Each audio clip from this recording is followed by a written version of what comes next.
मालती, मुझे आज रिपोर्ट लेने डॉक्टर के पास जाना है। कहाँ हो तुम? जल्दी आओ। राहुल, तुम भी ना खामखा वहम के चक्कर में पड़ रहे हो। तुम्हें कुछ नहीं हुआ, सिर्फ थोड़ी सी टेंशन और स्ट्रेस है। कोई बीमारी नहीं है तुम्हें। अरे मालती, तुम तो ऐसे बोल रही हो जैसे तुम खुद डॉक्टर हो।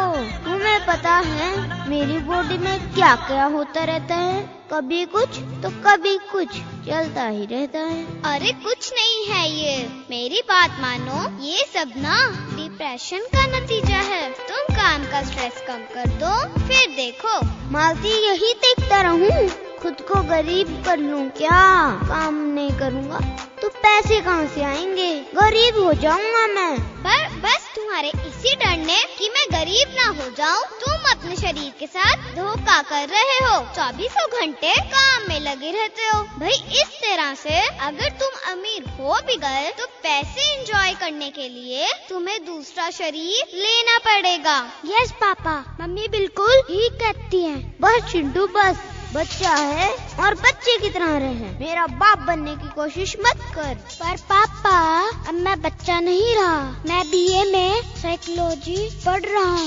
इसमें भी यही लिखा है कि जब आप एक ही चीज के बारे में बार बार थिंक करते हो, टेंशन और फिर स्ट्रेस, डिप्रेशन हो जाता है। अच्छा चिंटू, और बता क्या लिखा है तुम्हारी उस बुक में?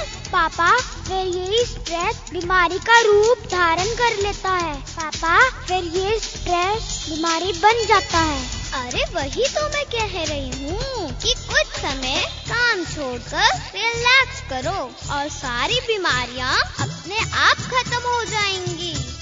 अरे भगवान, तुम्हें तो पता है मैं खाली बैठ ही नहीं सकता, क्या करूँ?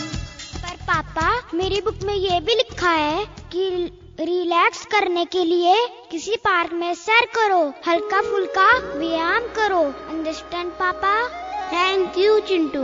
चलो कल फिर संडे है, हम पिकनिक पर चलते हैं। No work, no tension.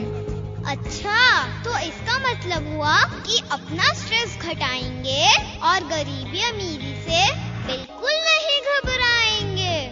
अरे वाह मम्मी, ये तो शायरी हो गई और मरी बीमारी हवा हो गई। स्कूल के बच्चे आए